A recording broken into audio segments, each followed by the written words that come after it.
안녕하세요. 그 강의는요, 이제 보통 이제 회계사 시험 준비하시는 분들을 위해서 제가 준비했어요. 물론 이제 어떤 부분들은 이론이 쉬워요. 어떤 부분들은 이론이 어렵고, 보시면 확실히 누구나 조금씩 이론을 어려워하는 부분들이 있어요. 그 중에 하나가 밀러 1977 아닐까. 여러분 결론을 알고 계시잖아요. 밀러 1977에서는 개별 기업 측면에서는 최적 부채 비율이 없어요. 기업 가치 극대화는. 그러나 경제 전체적인 측면에서는 부채 비율이 존재해요. 중요한 건 대부분의 수험생들이 그냥 그렇게 암기하는 거예요. 왜냐면 1차 시험 문제 그냥 나오니까. 그리고 이제 같이 이어지는 게 디안젤로 마술레스 모형에서는 얘네들은 우리가 말하는 그 비금융적인 효과로 인한 절세 효과까지 고려하니까 기업 간에 법인세가 모든 게 동일하지 않고 사실은 조금씩 다 다르다. 그러니까 결론적으로 개별 기업 입장에서도 기업 가치를 극대화하는 최적 부채 비율이 존재한다. 이런 식으로 이제 두 개가 이어지는데 이거를 대부분 그냥 이해가 잘 안 되니까 그냥 받아들이고 암기하면서 접근하시는 경우들이 많아요. 물론 뭐 그렇게 하더라도 괜찮지만 기왕 공부하시는 거 우리 제대로 공부해 봅시다. 여기 보시면 어떤 교재냐면요. 순환이 재무관리예요. 순환이 재무관리고 그렇죠? 뭐 제가 뭐 작년부터 촬영하긴 했지만 올해 새로 다시 재촬영하고 있어요. 2권짜리 교재. 그래서 거기에 해당하는 부분이고요. 요 내용은요. 같은 내용이 거의 유사하게 미래 경영 아카데미 기본반에 이제 2024년 제가 지금 5월부터 이걸 4월부터 강의하고 있는데 그 내용이 있어요. 그래서 한번 관심 있으신 분들은 참고하시면 되고. 자, 보죠. 밀러 균형 부채니까 이제 뭐 이 스토리는 다 아신다고 가정하고 제가 얘기하는 거예요. 나 이거 뭐 모르는데 그런 분들은 이제 들으실 필요 없어요. 그래서 어느 정도 공부를 좀 했는데 내가 지금 잘 모르겠다. 그런 분들이에요. 자, 우리가 이제 여기도 이렇게 노트들을 이제 가정해 볼게요. 영업이익을 편의상 EBIT라고 하고 자기 자본 비용 KD 뭐 법인세 여기서 이제 TC잖아요. 밑에 코퍼레이트의 전 약자로 TC로 쓴 거예요. 이자 소득세. 여기서 이자는 누구 입장이냐? 개인 투자자 입장에서 이자 받으면 이자에 대한 세금 내잖아요. 그래서 그건 요 이자 소득세는 개인 투자자의 이자 소득세예요. 그래서 TD라는 건 데트의 약자로 해서 제가 쓴 거예요. 배당 소득세. 이거는 쉐어 혹은 뭐 스탁의 약자로 해가지고 주주잖아요. 쉐어홀더. 주주 입장에서도 배당금 받으면 세금 내야 되잖아요. 그거. 그래서 두 개가 쉽게 말하면 기존에는 MM 이론에서 MM 시리즈에서는 이제 법인세만 가지고 얘기를 했어요. 여기서는 법인세 말고도 다른 세율이 있지 않냐? 개인 차원에서의 그런 세금을 내가 이제 넣자. 그래서 부채 금액이 비해요. 결과적으로 보시면 우리 볼까요? 부채를 사용하지 않는 기업의 가치, 무부채 기업이잖아요. 무부채 기업의 가치는 누구한테 가치예요? 주주하고 채권자. 근데 여기서는 채권자가 없기 때문에 전부 다 주주의 가치죠. 그러니까 주주의 가치가 중요한 건 주주한테 세후로 순유입액이 주주의 캐시플로우가 되겠죠. 그럼 거기에 대응되는 할인율도 주주의 할인율, 그죠? 주주의 어떤 세후 할인율이죠. 그래서 보시면 EBIT, 그죠? 여기까지는 법인세예요. 거기다가 주주의 개인소득세, 그죠? 요거 빼고, 그다음에 로라는 거는 우리가 일반적으로 남의 돈 안 쓸 때 사업위험만 반영된 할인율이잖아요. 거기다가 세후까지 1만의 TS 이런 상태죠. 그래서 무부채 기업의 주주 현금 흐름 이게 이제 매년 발생하는 거예요. 지금 요 내용들은 MM1963의 대부분의 가정들을 우리가 지금 승계해가지고 하는 거예요. 그 가정 중에 이제 차이가 있는 부분들이 개인 소득세가 있다. 뭐 이 정도라고 보시면 되는 거예요. 그래서 그 MM1963, 1958을 이해 못하시는 분들은 지금 보시면 볼 필요가 없어요. 그런 분들은 지금 이미 지금 요 강의는 내가 어느 정도 재무관리 공부했는데 이 부분이 헷갈리는데 잘 모르겠는데 이런 분들을 위한 거예요. 자, 그래서 무부채 기업 주주 현금 흐름이 이렇죠. 그렇죠. 그다음에 그러면은 만약에 부채를 사용하는 기업의 주주하고 채권자 현금 흐름은 어떻게 되냐? 그러면 주주 입장에서 채권자 입장에서 뭐냐면 부채를 사용하니까 영업이익에서 이게 뭐예요?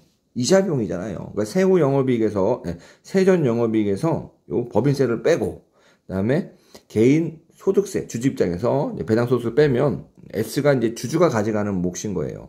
채권자는요. 이게 이자잖아요. B가 곱하기 KD. 거기다 요거 하면 세후 이자 수익이죠. 채권자 가진 게 B예요. 요 두 개, 어떤 부채를 사용하는 기업의 총 현금 흐름은 두 개를 이제 우리가 더하면 되겠죠.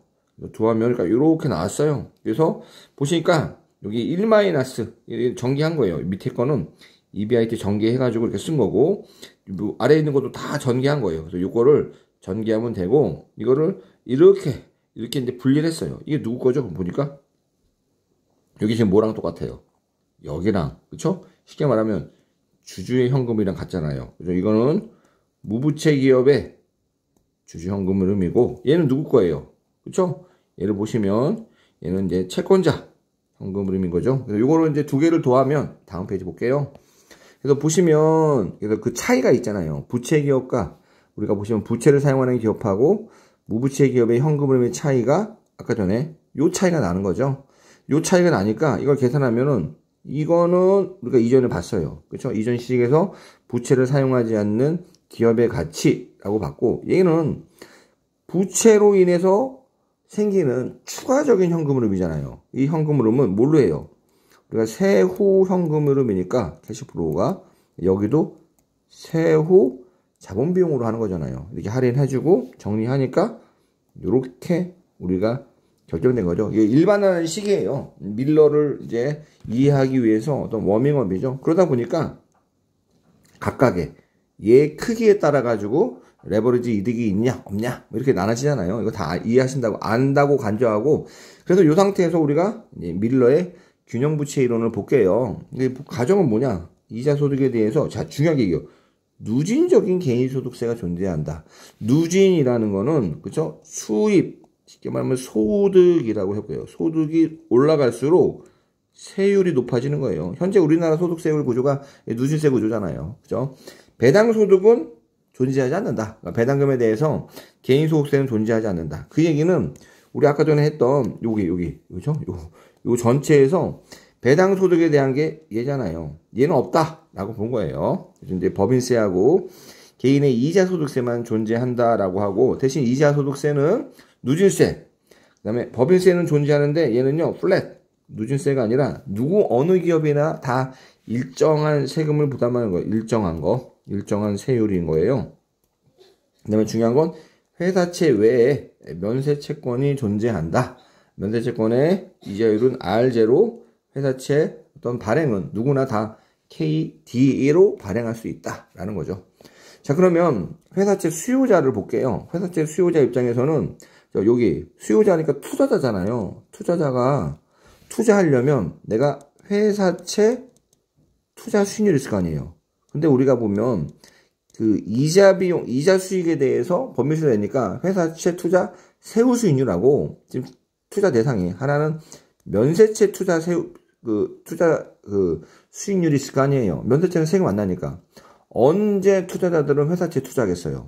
얘가 최소한 면세채 수익률보다 같거나 클 때죠? 그래서 그게 나온 게 이거예요. 왜냐면 여기 의미는 KD가 자기 세전 수익률, 그죠? 우리가 투자했을 경우에 이자 소득에 대한 세전 수익률이고, 우리는 이 투자자는 지금 이자 비용에 법인세가 개인 소득세를 내기 때문에 세후 기준으로 보는 거죠. 그러니까 R0예요. 그래서 이거를 한다면 이런 식이 된 거죠. 이게 뭐냐? 회사채 수요자의 어떻게 보면 수요 곡선인 거죠. 이 수요 곡선은 TD에 따라서 다른 거죠. 왜냐면 우리가 지금 이 과정에서 면세채에 대한 이자율이 이렇게 정해져 있다고 보는 거예요. 지금 근데 이 TD는 그쵸? 우리 개인들에 대한 소득세잖아요. 이거는 누진세잖아요. 그러니까 세전 기준으로 본다면 세율이 높게, 그죠? 높게 부과되는, 쉽게 말하면 부자라고 할게요. 부자들은 세전 수익률을 굉장히 높아야지만 투자해요. 세율이 낮게 적용되는 가난한 사람들은, 그죠? 세전 수익률이 낮아도 투자하는 거잖아요. 이거 다 이해하신다고 할게요. 아예 모르는 처음 분들을 위한 이거는 강의는 아니에요. 어느 정도 1차 공부도 해보시고, 그런 분들을 위한 거예요. 그렇기 때문에 이 수요 곡선이 우하향해요. 우상향. 회사채 공급자라고 해볼게요. 공급자는 이 기업이에요. 기업은 이제 자금 조달을 하는데, 물론 이제 어떤 선생님에 따라 가지고 이제 이렇게도 설명해요.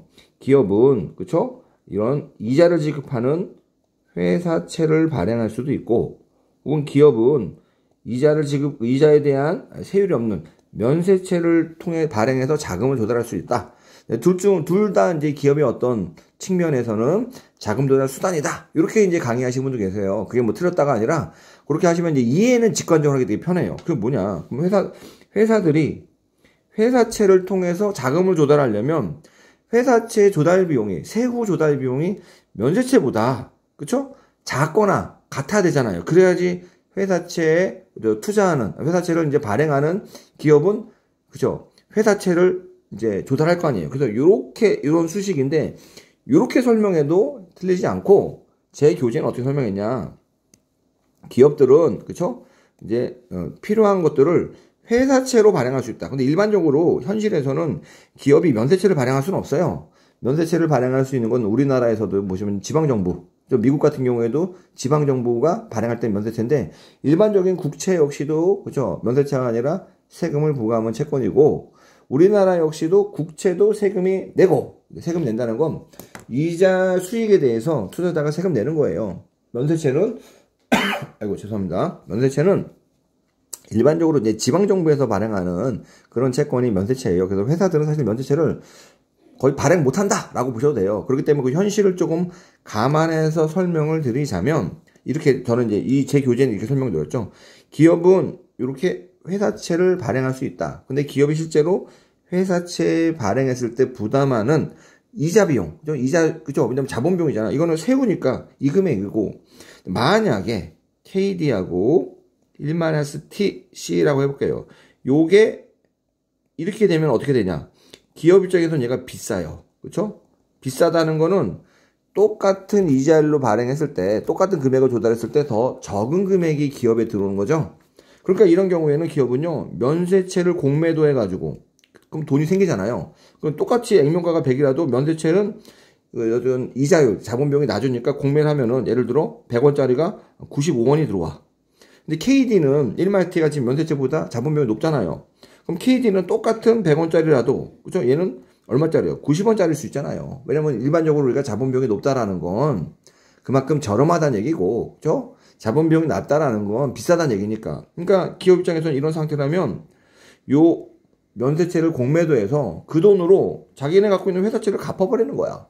그럼 그 자체가 돈이 되는 거잖아요. 그렇기 때문에 그런 일이 발생하지 않으려면, 시장이 균형이 되려면 이런 관계여야 된다는 거예요. 그렇기 때문에 우리 KD 입장에서, 즉 기업의 어떤 세전 기준 자본 비용 입장에서는 면세채 나누기 1-T가 그보다 이제 작아야지 기업 입장에서는 어떤 회사채를 발행할 유인이 존재한다. 그래서 쉽게 보면은 아까 여기 2번에 해당하는 거, 요 10-42는 수요 곡선이 되는 거고 얘는 공급 곡선이에요. 그래서 회사채 시장의 균형인데 이거 보시면 다 이걸 알 거예요. 근데 이걸 보고 어떻게 여기가 경제 전체의 부채량인 건 나는 이해하겠어. 근데 왜 이걸 보면 기업의 최저 부채량은 왜 없지? 이거 한번 설명드리려고 그래요. 이거를 이제 설명드리려면 자리가 조금 필요한데 제가 옆에다가 조그맣게 수요 공급을 해볼게요. 이거를 당분간은 그림 10-6을 잊어버리시고 자 볼게요. 우리가 보통은 이게 P고 Q예요. 이게 이제 어떤 공급 곡선이라고 볼게요. 수요 곡선이 이렇게 돼 있어요. 자 그러면 여기서 우리 소비자 잉여는 얼마일까요? 균형 가격은 수요 공급이 만나는 곳으로 생기겠죠? 이때 우리가 말하는 시장 내 균형 수요량이 생겨요. 이것도 균형 가격이고. 그러니까 요 점에 있는 사람들은 어떤 사람일까요? 수요자잖아요. 그러니까 뭐냐? 나는 굉장히 높은 가격을 지불하더라도, 그렇죠? 이거를 살 의향이 있는 애들이잖아요. 그러니까 만약에 요 물건이 예를 들어 생수 한 병이라고 할게요. 생수 한 병. 생수 한 병인데 그러면은 우리가 42.19 마라톤을 뛰었어요. 물 한 방울도 안 마시고. 그 사람은 이 생수 한 병에 대해서 주관적인 가치가 얼마일까요? 이 생수 한 병이 시장 가격이 지금 1,000원이라고 할게요. 지금 여기서 P 스타가 1,000원이에요. 이 사람은, 그죠? 요쪽, 마라톤 42.19를 뛰고 난 사람한테 생수 한 병을 주관적으로 난 10,000원이라도 나는 살 의지가 있다. 라는 거잖아요. 그럼 이 사람 먼저 마트에 달려가. 왜? 나는 10,000원이라도 생수 한 병에 대해서 지급할 의향이 있는데 지금 마트에서 얼마 팔어? 1,000원 팔어. 와, 개꿀. 그 다음에 42.19 아니라 절반만 마라톤 했어. 예를 들어 막 20km 뛰었어요. 이 사람은 42.19 뛴 사람보다는 조금 더 목이 덜 마를 거야. 그러니까 요기 있겠죠? 이 사람은 마음속으로, 야, 나 그래도 목이 마르는데 나는 생수 한 병에 5,000원을 지급할 의향이 있을 거야. 근데 그거 어떻게 돼요? 마트에서. 지금 1,000원에 팔어. 마트 막 뛰어가. 막 뛰어가는 거죠. 결과적으로 여기까지. 지금 뭐냐면 요 위에 있는 거는 우리가 수요, 이제, 그죠? 회계사 공부하시는 분들 경제학 배우시잖아요. 그래서 요 부분들 우리가 소비자 잉여라고 하잖아요. 약어로 그냥 CS 할게요. 컨슈머 서플러스. 그러니까 그렇기 때문에 소비자 잉여가 큰 사람부터 살 거예요. 그래서 우리가 물어볼게요, 제가. 그럼 이런 상황에서 마트에 제일 먼저 뛰어가서 생수를 살 사람은 누구예요? 42.19kg 뛴 사람들. 두 번째로 생수 살 사람은 하프 마라톤을 뛴 사람들. 세 번째는 이 하프 마라톤에 하프가 있다고 10km 뛰었다고 그러고 또 5km, 4km. 뛰어간 숫자가 낮은 사람일수록 마트에 달려가는 속도가 늦을 거예요. 일반적으로. 그쵸? 그러니까 우리는 이 소비자 잉여를 보고 야, 제일 먼저 이 생수를 살 사람이 누군지를 알 수 있는 거예요. 제일 목마른 사람이구나. 두 번째 살 사람은, 왜냐면 제일 목마른 사람은 그만큼 본인의 이익이 엄청 많은 거잖아요. 주관적으로. 그죠? 나는 10,000원을 지급할 의도가 있지만 1,000원만 팔래. 야, 9,000원 개꿀이네. 큰 이득이 생기니까 먼저 뛰어가는 거야. 그러니까 소비자 잉여가 있을 때는 우리가 야, 누가 생수를 얼마큼 산지를 대략적으로 알아. 그쵸? 자, 공급자를 볼게요. 이 상태에서 공급자라는 건 이윤을 창출하는데 이 사람은 이런 거잖아요. 요만큼 공급하는 사람은 내가 요 피 가격에 공급할 의도가 있는 거야. 그쵸? 근데 나의 지금 원가하고 이윤 합치니까 피 가격이야. 그러니까 이런 공급자는 우리가 일반적으로 공급자 잉여가 없잖아요. 물론 공급자 잉여가 없다라고 이윤이 없는 건 아니에요. 경제학에서 말하는 경제적 이윤, 그죠? 우리가 이제 경제적 이윤이 0이다라는 거는 이 공급자의 어떤 기회비용, 그죠? 이 사람이 생수 만드는 사람이야. 그럼 본인의 시설, 설비, 본인의 인건비, 뭐 이런 것들에 대한 기회비용에 대한 보상까지 다 반영되고 난 경제적 이윤이 없다는 거죠. 마치 보면 우리가 EVA 배우셨잖아요. 이게 0인 상태예요. EVA가 0이라고 우리가 회계적 이익이 0이냐? 아니잖아요. EVA가 0이면 기본적으로 회계적 이익이 양수잖아요.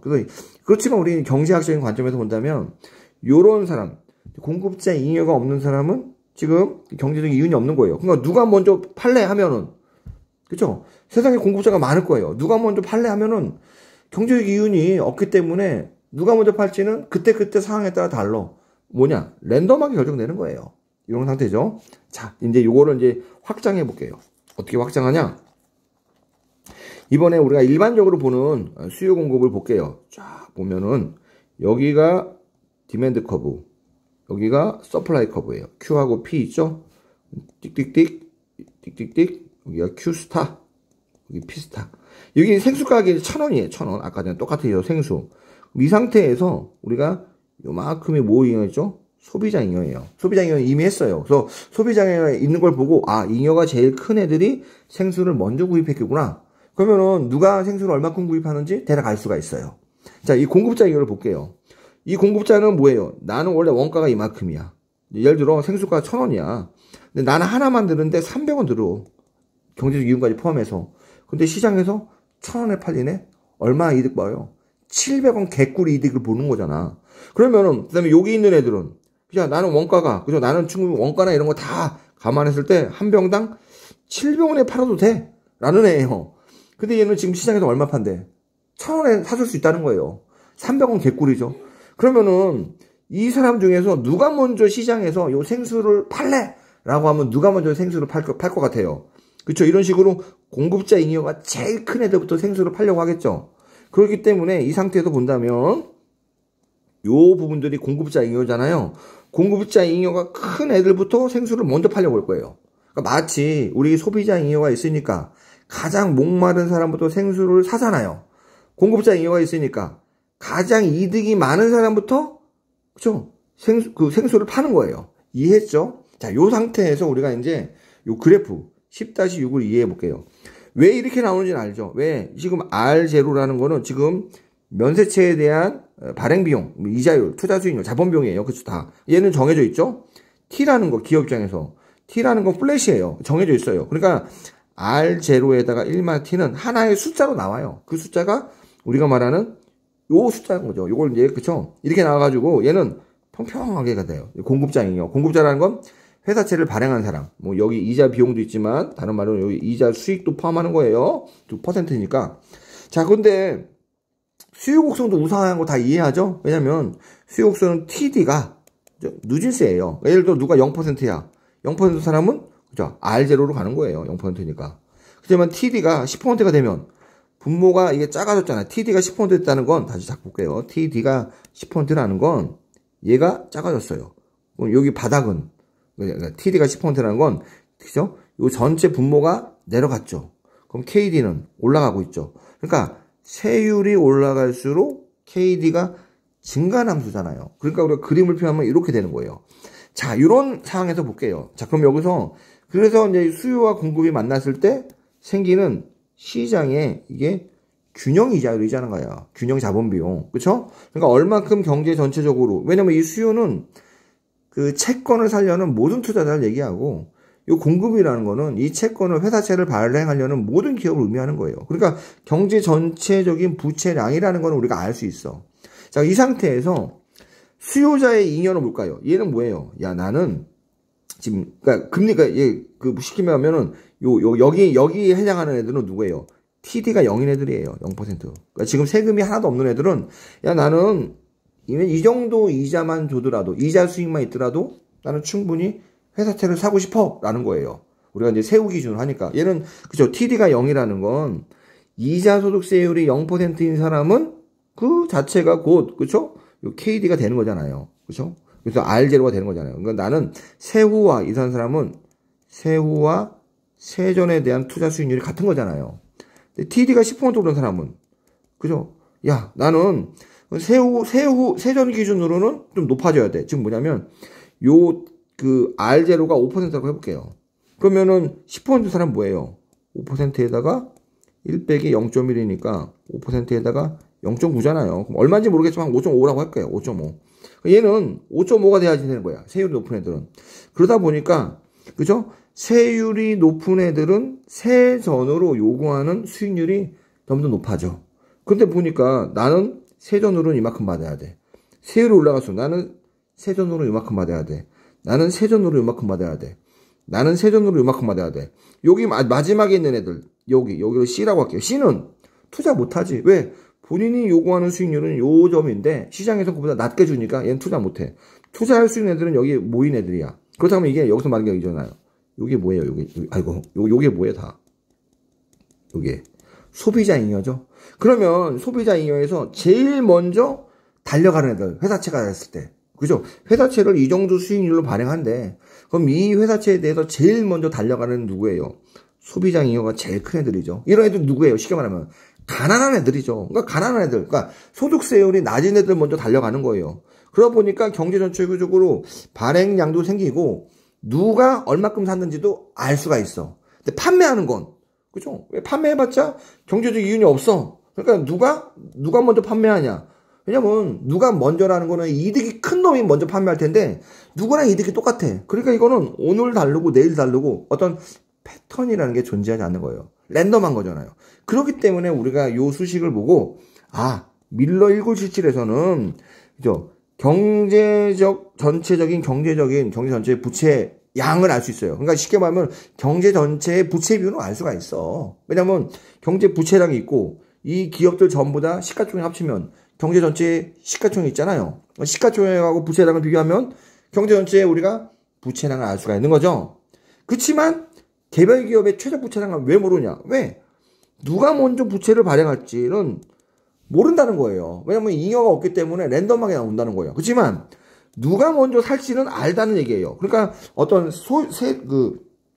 세율에 따라 가지고 누가 얼만큼 그 부채를 사냐 투자하냐는 알 수가 있어요. 왜냐면 제일 아쉬운 사람부터, 그러니까 제일 이득이 큰 사람부터 사기 때문에. 그래서 이거는 그래도 보시면 우리가 누가 얼마큼 발행하냐는 개별적으로는 모르지만 누가 얼마큼 이 채권을 사냐 개별적으로 알 수 있다. 그리고 경제 전체의 부채 비율도 알아. 그렇지만 누가 얼마큼 발행하는지는 모르기 때문에 개별 기업의 부채 비율을 할 수가 없다는 이런 의미인 거예요, 여기가. 그래서 소비자 잉여가 있어야지면 누가 사는지 알았잖아요. 그래서 이 상태에서 이게 만나는 지점이 어디예요? TD하고 TC가 같을 때 만날 거 아니에요. 그죠? 그래서 그걸 빼주면 TC하고 TD 같을 때, 원래는 이제 밀러 부분은 여기 TS 없었다고 했잖아요. 배당소득. 얘가 같을 때니까 없어지니까 얘가 꼭 G가 이렇게 되는 거잖아요. 이렇게 돼가지고 얘가 같아지니까 다 없어지니까 결과적으로 얘도 0이 되니까 VL은 VU가 되는 것 뿐이잖아요. 그러니까 우리 여러분들이 이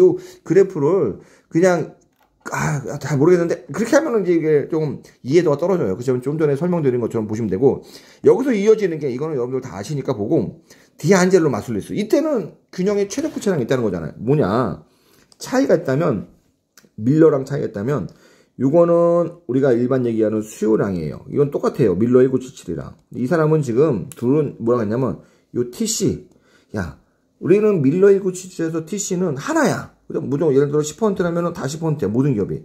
근데 현실을 보니까 그래, 법인세율이 하나만 있더라도 우리 유효세율이라는 얘기죠. 유효세율. 그쵸? 그 유효세율은 뭐냐? 야, 우리가 법인세가 있지만 각종 공제가 있잖아요. 이걸 비부채성 공제라고 할게요. 비부채성 공제. 예를 들어 우리나라도 하더라도 뭐 사회적 약자를 채용하면 한 명 채용할 때마다 뭐 세금을 얼마씩 감면해주겠다. 뭐 소득공제, 세액공제를 해주겠다. 그다음에 투자를 얼마 하면 투자 얼마에 따라서 뭐 세액공제를 해주겠다. 이런 식으로 여러 가지 공제 조항들을 덧붙이잖아요. 그런 얘기를 지금 하고 있는 거죠. 그렇기 때문에 실제적으로 기업이 부담하는 유효세율은 기업마다 다 다르다는 거예요. 그럼 보면 유효세율이 되게 높은 애, 여기서 그림을 보시면 띡띡띡띡 하면 이게 뭐예요? 이 균형이죠. 우리가 말하는 여기가 균형 자본 조달 비용이에요. 균형 자본 조달 비용, 균형 자본 조달 비용 혹은 균형 자본 비용인 거죠. 이 균형인데 이 균형보다 위에 있다는 건 뭐야? 얘는 아이고 또 지웠네. 균형이 이렇게 있으면 균형보다 위에 있다는 거. 이 위에 있다는 거는 요 기업 입장에서는 야 나는 이 정도, 이게 5%로 할게요. 5% 정도의 이게 실제지만 그것보다 더 비싸게 발행할 수 있는 거죠. 왜 비싸게 발행하냐? 그죠? 나는 세액공제를 하기 때문에 세후로 보면은, 세전으로는 나는 굉장히 높은 어떤 조달 비용을 요구하지만 세후로 보면 굉장히 좀 낮아지는 거잖아요. 그러니까 요네들은 누구예요? 조달 비용이 큰 애들. 쉽게 보면은 법인세 절감 효과가 큰 애들이잖아요. 어떤 애들이냐? 그쵸? 세율이 높게 적용되는 거죠. 이런 애들. 이런 애들은 굉장히 어떤 세금을 부채를 발행함으로써 절세 효과가 되게 큰 애들. 절세 효과 큰 애들이 어떤 애들이에요? 세율 높은 애들이죠. 절세 효과 작은 애들은 세율 낮은 애들이에요. 그러니까 지금 지금 채권 발행에 시작하면 누가 제일 먼저 발행하려고 그랬어요? 절세 효과가 큰 애들. 그러니까 개별 기업 중에서도 세율 높은 애들이 먼저 발행하고, 얘네들 끝냈으면 그 다음 세율 높은 애들이 발행하고, 그 다음 끝냈으면 그 다음 세율 높은 애들이 발행하고, 이렇게 되는 거죠. 절세가 크니까. 대신 소비자는 그렇죠? 내 효과니까 실제로 내가 부담하는, 그렇죠? 요구하는 그런 비용 있잖아요. 이런 애들은 세율이 낮은 애들, 가난한 애들부터 사고 부자들이 사고, 이런 식으로 하다 보니까 소비자 입장에서도 누가 얼마큼 샀는지를 세율에 따라, 쉽게 말하면 소득 수준에 따라 가지고 알 수가 있고, 기업 입장에서도 반대로 누가 이만큼을 발행했는지를 어떻게 할 수 있냐? 그래서 세율에 따라 가지고 알 수 있는 거잖아요. 우리가 아까 소비자 잉여 본 것처럼 생보 파는데 누가 먼저 팔려고 그러겠어요?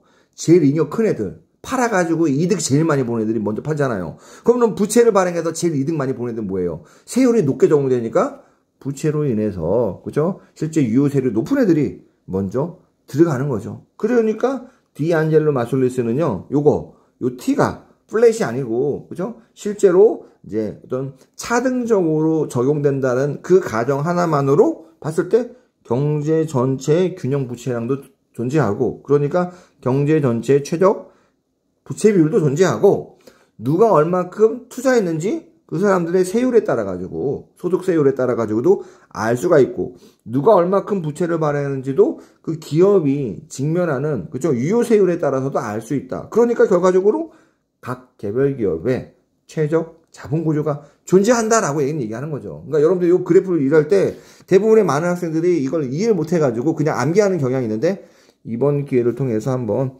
공부하시면 좋겠다라는 생각에 촬영해 봤습니다. 감사합니다.